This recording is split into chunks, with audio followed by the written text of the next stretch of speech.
Soy sauce. This is a condiment that is beloved by cultures all around the world. And there's more than just one type of soy sauce out there. It kind of smells more fermented to me. Ooh, it smells so good. And they all can be used for different purposes. This one is kind of your must-have soy sauce for any kitchen. A specific soy sauce for seafood. Dark soy sauce is often paired with other soy sauces in dishes. It's gonna give color. First draw soy sauce, perfect for marinating or for dipping sauces. So today I'm super excited to partner with Lee Kum Kee, a sauce brand that originated in China back in 1888. They make a range of sauces, including soy sauces. And today we're gonna highlight 5 different soy sauces, each with their own personality and flavor in 5 different dishes from 5 different countries. And we're starting with a dish from China.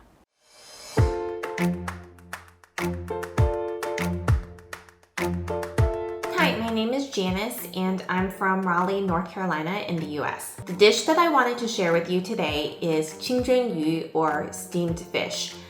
It's a dish that's usually with a whole fish that's a mild white flaky fish that's steamed and then served with a bunch of aromatics such as ginger and scallions that's drizzled with hot oil and then finished with a seasoned soy sauce. This particular dish is really fresh tasting and really brings forward the original flavor of the mild fish and balance that with kind of the sweet umami of the seasoned soy sauce. It's just really delicious and a great dish to try. I have steamed things before, like dumplings, but I've never steamed a whole fish, so I'm definitely a little intimidated. I think the dish seems simple enough, like I can't really mess it up, but I'm hoping that holds true, because eating a whole raw fish would be a very unfortunate thing for me to do. So we're using bass for this. It's a small white flaky fish, and you could use any small white flaky fish, but the recipe did call for bass, and we found it scaled, gutted, ready to go, swimming into the steam. This particular dish is eaten commonly all over China. The word fish, or yu in Chinese, means abundance, so it's often served at celebratory occasions. This particular dish uses a seasoned soy sauce that's kind of a mixture of soy sauce, sugar, salt, white pepper, and MSG. Just like my rolling pin, I left my tarka pan up where I did my maternity leave. I don't know how I left so many things up there, but I'm gonna use this to heat up the oil that we're gonna pour over the hot fish. Lee Kum Kee has a soy sauce that has all of those things already pre-mixed for you, so it makes making the dish and seasoning at the very end very easy. So we're using a specific soy sauce for seafood that, Janice even said that Lee Kum Kee is the brand that she uses. I did not know that there was a special soy sauce for seafood, but interestingly enough, the dish that we are making is on the labels. There's the fish covered in green onions and the soy sauce, so that's pretty cool. It definitely has a different smell to it. I'm not sure, it kind of smells more fermented to me. It's definitely different. You can make your own seasoned soy sauce for seafood, but you can also just buy it like this, which is pretty nice.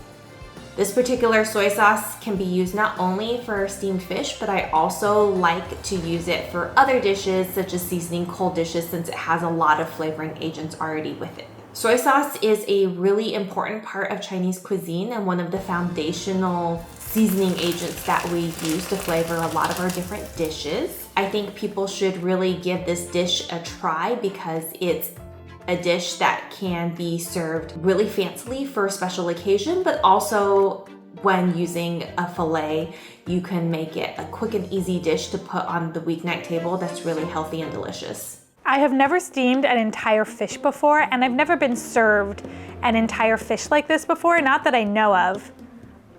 Have I? Not that I know of. I'm not sure what I should be eating this with. Chopsticks, a spoon, a fork. I'm gonna go with chopsticks first. Do I eat the skin? Chopsticks are hard for me right now. I got like a little bit of fish.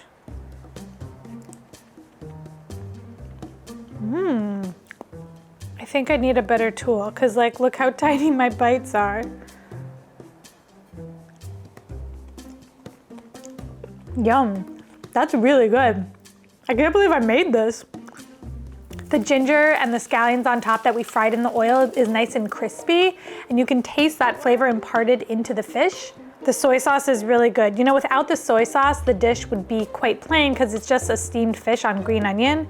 So the soy sauce is adding a ton of beautiful flavor that pairs so well with the bass. Okay, I feel like I'm about to get a good piece.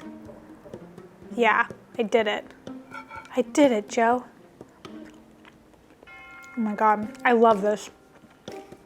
The fish is really flaky. We steamed it for about 7 minutes, so it was super fast just on a bed of green onions.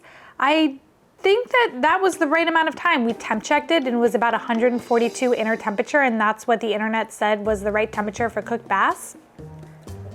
This is a stunning dish. You put this on the table, people are gonna be impressed, and it's crazy how simple it was to make. I do wanna eat the fish cheeks, but I can't get to them with my chopsticks. Fish cheeks are so, so yummy, and maybe I just use my hand. Such a tender part of the fish that people overlook because it's in the head and they get nervous about it. You should try fish cheeks though. Very, very good.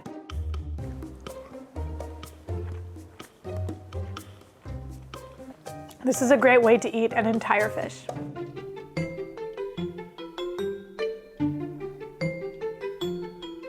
Hi, my name is Jeanelle from California, USA. The dish I want to share is Filipino pork adobo, which is this incredible braised pork dish from the Philippines. Pork adobo has chunks of pork simmered in a mixture of vinegar, soy sauce, bay leaves, peppercorn, and garlic. I love pork adobo because it's pretty simple to make, but it tastes premium. I grew up eating pork adobo, so it's comforting and tastes like home. For this, we're using Lee Kum Kee's premium soy sauce, which is their all-purpose soy sauce, and this is what the pork belly is going to be braised in for the next hour. But I didn't realize that pork adobo is one of the best pork dishes in the world because I've seen so many people in real life and online rave over how good it is. It seems like a simple mixture of ingredients, but it creates this incredible explosion of flavors. When the vinegar is cooked down, it creates a bright and slightly sweet flavor. Combine it with the saltiness of soy sauce, the bold flavor of garlic, and the tenderness of pork, and then pair it with freshly cooked rice, and oh my gosh, good luck trying not to eat the whole thing all at once.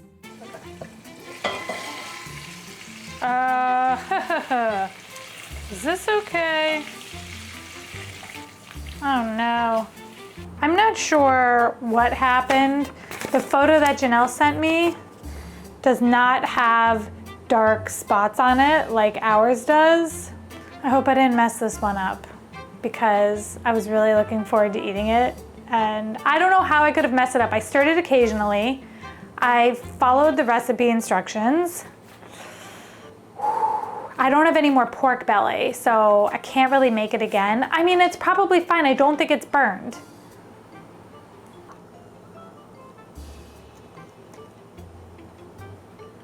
Tastes good. Oh, it doesn't taste bad. I mean, it needs to tenderize more. Beryl, I'm sorry. I don't know what happened. So it's day 2. I talked to Jeanelle and she said that what I actually made was dry adobo, so I didn't mess it up. But I'm redoing it anyway because I do want a saucier pork adobo. I'm gonna use the same premium soy sauce, which is perfect for braising. We're just gonna redo this really quickly. We're using pork belly for this, which has a lot of fat, so it's gonna release a lot of fat into the pan. So this time I'm gonna try not using oil. If it does get too dry, I'll just pour a little oil in. So Jeanelle wanted us to brown the pork belly, and already this looks better than yesterday's job that I did. And there's a lot of fat that's released, so I really don't think that I needed the oil. So that's another positive for today. Soy sauce was introduced to the Philippines from China. We actually use it to flavor a lot of our dishes. I use this soy sauce because it has a more familiar flavor and it lends a darker color and a richer, saltier flavor. So Jeanelle said to braise this for less time, so we're gonna braise it for less time than yesterday. It's a simple mixture, but it's also super flavorful. You gotta try Filipino pork adobo at home because not only is it simple to make, but it tastes premium. You'd be surprised by how flavorful it is and how often you can make it at home once you get a taste of it. After kind of messing it up for the first day, I feel like I ended up with a pretty authentic looking pork adobo. And Jeanelle just described it so well. I'm so excited to try this. Oh my God. That is so delicious.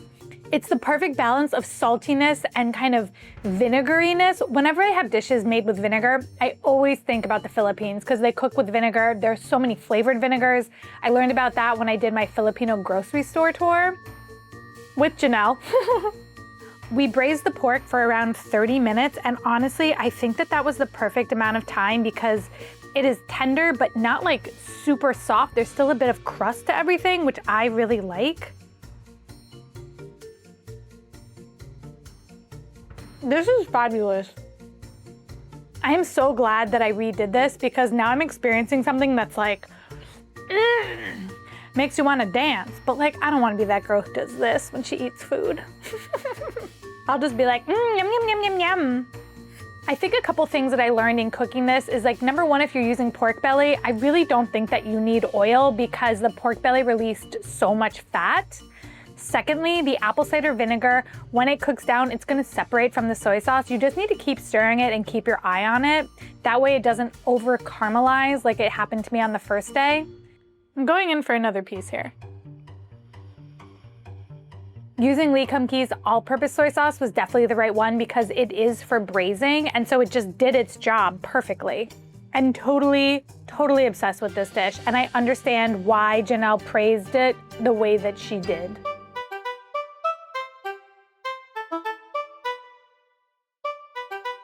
Hi there, I'm TJ. I live in LA, but I'm originally from Taiwan. The dish I want to talk about today is San Bei Ji, which when you translate it, it means 3-cup chicken. The 3-cup refers to the 3 main ingredients traditionally used to make this dish: soy sauce, sesame oil, and rice wine. San Bei Ji is a savory chicken dish with a deep brown sauce that clings to each piece. It's made with chicken, garlic, ginger, chilies, soy sauce, rice wine, sesame oil, sugar, and basil. What makes it really special is the tender savory chicken and the fragrant basil. Putting in 12 cloves of garlic, that is a lot of garlic. Reminds me of my garlic episode, but this time the garlic is peeled and I'm not suffering. 3-cup chicken is a simple and comforting dish, slightly sweet with that caramelized glaze from all the sauces, and also a herbal freshness from the basil. 3-cup chicken is very common. It is a traditional dish that originated in Jiangxi province in China and then was brought over to Taiwan. For this recipe, we're using premium soy sauce and dark soy sauce. This one is kind of your must-have soy sauce for any kitchen.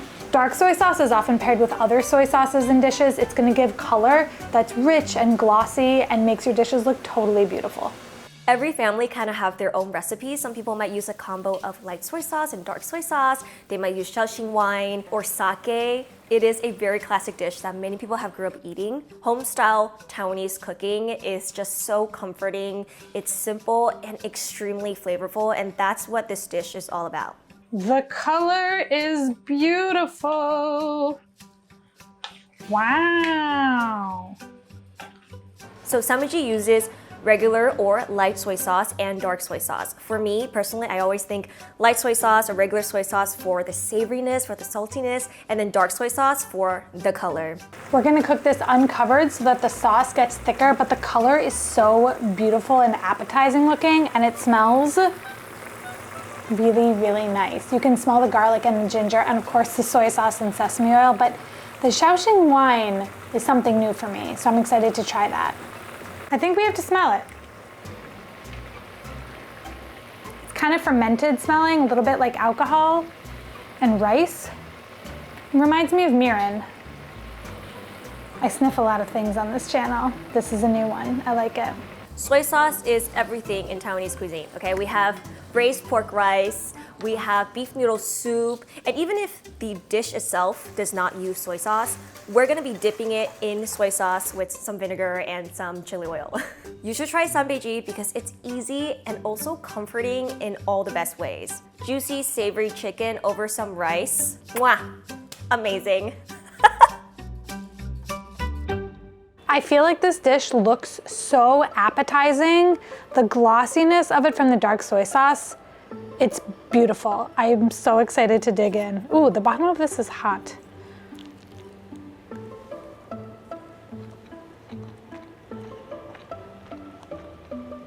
Wow.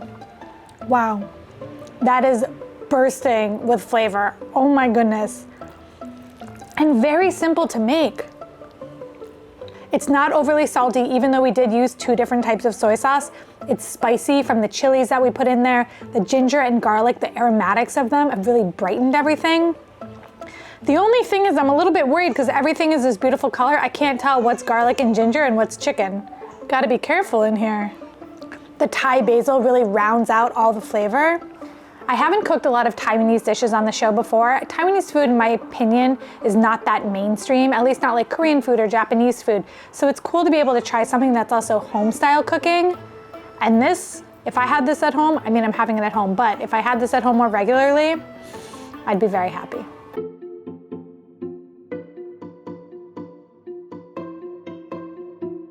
My name is James. I was born in South Korea, but I currently live in New York City. The dish that I want to share today is called Mayak Gyeran or Gyeranjang, which translates as soy marinated eggs. Think of it as those like jammy brown eggs that you see on top of ramen. Those eggs are just like soaked and marinated in the delicious savory soy sauce broth. There are a lot of different ways to make this gyeranjang, and the base is soy sauce, which really penetrates and like the flavors through the eggs.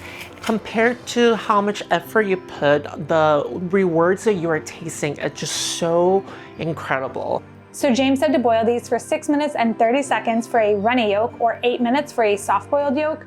We're going for runny yolk. That's the best type of yolk, right? Like we're in agreement. When you cut into egg and it's got a runny yolk, there's something good about that. It just feels right. It's kind of funny that so many people call this as Mayak Gyeran because that literally translates as drug eggs. And the reason why this dish got that name is that it's so addictively delicious. I thought I had more ice than I do. I have to make an ice bath. It'll have to do. It'll be fine. For this recipe, we're using First Draw soy sauce. It has a rich and earthy aroma and is perfect for marinating like what we're doing or for dipping sauces. It's also the first draw from the fermentation process, which is aged 3 to 6 months, so it's got this great flavor to it. It's really best used when you want to taste the soy sauce, which we do in this case. Ooh, it smells so good.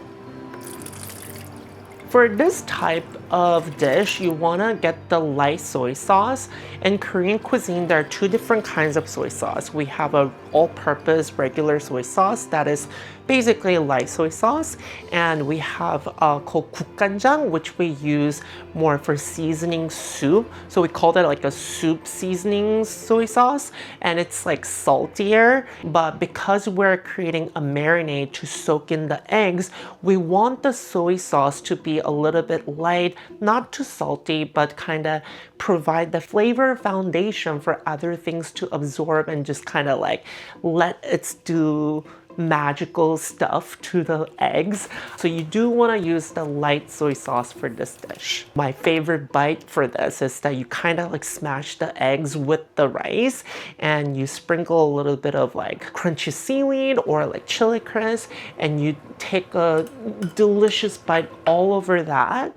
And it's so hearty, it's so satisfying, and it's packed with protein because it's eggs, and I mean, what's not to love? You can really smell the soy sauce. It smells so good, and visually, this is just stunning. I want to dip things in it immediately. I'm excited to put my eggs in here.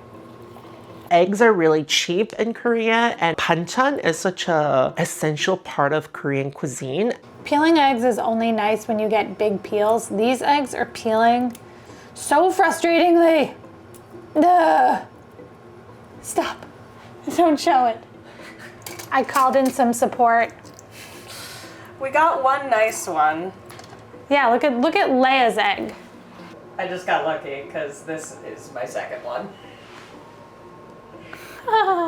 Okay, final tally is 1, 2, 3, 4, 5, 6, 7. We got 9 out of 12 eggs because 3 of them we destroyed. Of the 9, 3 beautiful ones, 1 that's like hanging on to dear life, and a couple other crusty dusty ones. But I think they're all gonna marinate really well and taste delicious. Just visually, these three are going into the final shot. This particular dish, it's a delicious pancit to keep in the fridge, and whenever you're hungry, you can just whip it out and have a really satisfying meal. So I have a little paper towel trick because you'll see some of the eggs are on the top, so they're not gonna get as much marinade for the coloring. So you take your paper towel, dip it so it gets wet, and layer it on top, and that marinade will absorb and then color the top of your eggs that are bobbing around. Going overnight into the fridge. See ya. So the eggs marinated overnight in the fridge, and now we're gonna pop it open and see how they look. Ta-da! When I think about Korean cuisine, you can pretty much cook everything with like 5 or 6 condiments, and soy sauce is one of them. It really provides that like the salty umami flavors to most of Korean cuisine. And a lot of people think that like Korean cuisine is like just spicy and like red and like everything, but there's so many things that we make that just use that balance like umami for our dishes that really let the flavors of soy sauce shine. Woo-wee! Woo-wee! I did it! You should definitely try this dish because not only it's delicious, it's one of those dishes that once you make it, you cannot go back. Like once you taste those eggs, you probably just want to make more eggs. It's heaven in your mouth. I mean, it's truly heaven. Bye! We've had to move to a different position because Nish is sleeping right here, and I did not want to disturb his little sleep mode. Sleepy boy. He's so cute. Okay. Okay, let's try these eggs. They are nice and gooey on the inside, which is what I was going for. I don't know if gooey is a good word, but.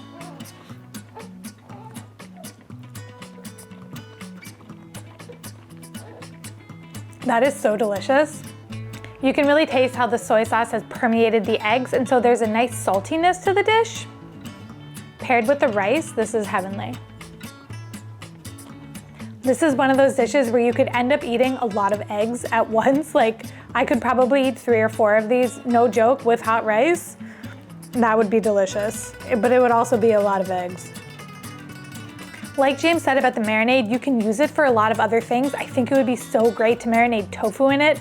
On the internet, I saw someone marinate avocado in it, but you can also just use it on top of rice as like a nice little snack, but that marinade is golden. So if you make this, don't throw it out. There are a lot of things that you can do with it. I like the serrano chili in this. It's got like a nice little kick of heat, but very mild heat for me. And then all the green onions and the sesame seeds. There's so much in the marinade, and I love that about it.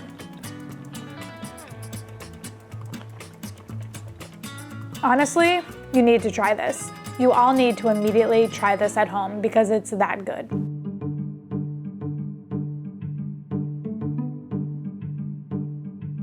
Hi, my name is Jennifer, and I'm a Japanese American living in Southern California. Today, the dish I want to share with you all is called Mitarashi Dango, or skewered rice dumplings coated in a sweet soy sauce glaze. Okay, so I'm gonna cut these because they're a little bit long for what I need. So I'm just gonna trim them to like here. Come on! Maybe if I like, and then, Oh, good idea. okay. Nice. If you're gonna cut your sticks, maybe first bend them and break them and then cut them because they were a little hard to cut. Leia wanted me to use a cleaver. So Mitarashi Dango is made from a mixture of shiratamako and joshinko rice flours to give that perfect, chewy, bouncy texture. And sometimes silken tofu is also added to the dough for a little softness and moisture. The sweet rice flour is interesting because it's in these kind of small nodules, or like it's like sand. No, thicker than sand, it's like gravel. Let's see what it smells like. The nose. Doesn't smell like anything. I would not expect it to look like that. Yeah, this is so interesting. After forming and boiling the dango, they get skewered and coated with a mixture of soy sauce, mirin, sugar, and water, which is then thickened with potato starch. And the dango are also commonly grilled before glazing for a little added smokiness and a toasty texture. If you're wondering if you got the right rice flour, just look on the package like ours. It has it right there. Look how shiny they are. I'm excited. I personally really like Mitarashi dango because I love that chewy, bouncy texture of the dango with that grilled flavor, and then that sticky sauce just really brings it all together. I don't usually use gloves, but I feel like for this I should, and one of you sent me a box of gloves. What were you trying to say? So I'm gonna use them. I like that they're clear. Feel kind of like a off-brand surgeon with clear gloves on. Come on. Okay. Ready. Ooh, it's cold. It's really simple and not too sweet or overpowering in any way. Mitarashi dango is very popular all across Japan, with its origins coming from Kyoto. It says that each one should be 15 grams. I just want to weigh them because I've never made this before, obviously, and I just want to get it right. Okay. Oh, that's 11 grams. I feel like that's close enough for hand grenades. That's the saying. Close enough for horseshoes and hand grenades? Yeah, okay, I'm gonna stick with this size. This is okay. They're a popular street food and also commonly found at festivals and in tea houses, and nowadays you can even find them in convenience stores. So I have a lot of silken tofu left, and a really great use for silken tofu is to make this chocolate pie that I made on my channel. I'm gonna leave a link to it in the description, but it is so delicious, and you would never know that it's tofu. You would never know. I just got really excited. You would never know, but you wouldn't. And it's really good. For this dish, I'm using Lee Kum Kee's First Draw Reduced Sodium Soy Sauce. It's about 30% less sodium than a typical soy sauce. It's one of their newer ones, and I'm super excited to be using it. It's great for dipping. It still has a rich umami flavor, so you're not missing out on that, but it's gonna be really good with the dango. So people might be surprised to see soy sauce used in a dessert, but soy sauce is actually so delicious in combination with sugar in Japanese sweets and snacks because it provides that perfect and wonderfully addictive balance of salty and sweet, kind of similar to what you'd experience with a salted caramel, but with a little bit more complexity, umami, and a little bit of smokiness. It makes for a very unique and yummy flavor. So soy sauce is really important to Japanese cuisine. It's used to season almost every savory dish, dipping sauce, and as we've just seen, even some sweets. So it's really the heart and soul of Japanese cooking. And because most dishes are so simply flavored with key ingredients like soy sauce, dashi, mirin, sake, and sugar, it's super important to use a high quality soy sauce that you love. So I think people should try this dish because it's not your typical dessert or snack, especially in terms of what you would find here in the States, and it is overall just so satisfying and comforting, especially with a hot cup of green tea on the side. I think they look really good. The balls are like kind of perfect. I thought it was super cool that we have a dessert type of dish for the soy sauce episode, something sweet, because I think when you think about soy sauce, you don't think about sweet dishes. So here we go. It's so chewy and bouncy in your mouth, and it's really interesting that there's tofu in this because you would never know that there was tofu in this. You would just kind of question what it was made out of. The sauce, though, is so good. It's sweet and salty. And because the dango don't have really much flavor to them, the sauce is doing all the heavy lifting. I really like this. I don't know if the texture is for everybody, but for me, it definitely is. I like the chewiness of it. I do think that using the reduced sodium soy sauce was the way to go because you don't want it to be overly salty since you're dipping this, and you kind of want the sweet to still come through. The one thing is, I think maybe I didn't reduce my sauce enough because in the photos, the dangos were super glossy, and they are glossy when you get the sauce on them, but the sauce just kind of slipped off them when I poured it over. Oh well. Like, is this a dish that most people make at home? No. Was it fun to make? Definitely. And like, is it a crowd pleaser? Maybe? I think that it tastes really good, but like I said, maybe the texture is not for everybody, but for me, it definitely is. I'd like to thank Lee Kum Kee once again for sponsoring this episode and teaching me and hopefully all of you about the range of soy sauces out there. Don't forget that all the recipes are in the description and they can be found on my website, beryl.nyc, and like and subscribe, it helps support the channel. Until next week, I'm leaving you with our mustard episode and our mayo episode, two other condiments that exist out there, and I will see you all next week.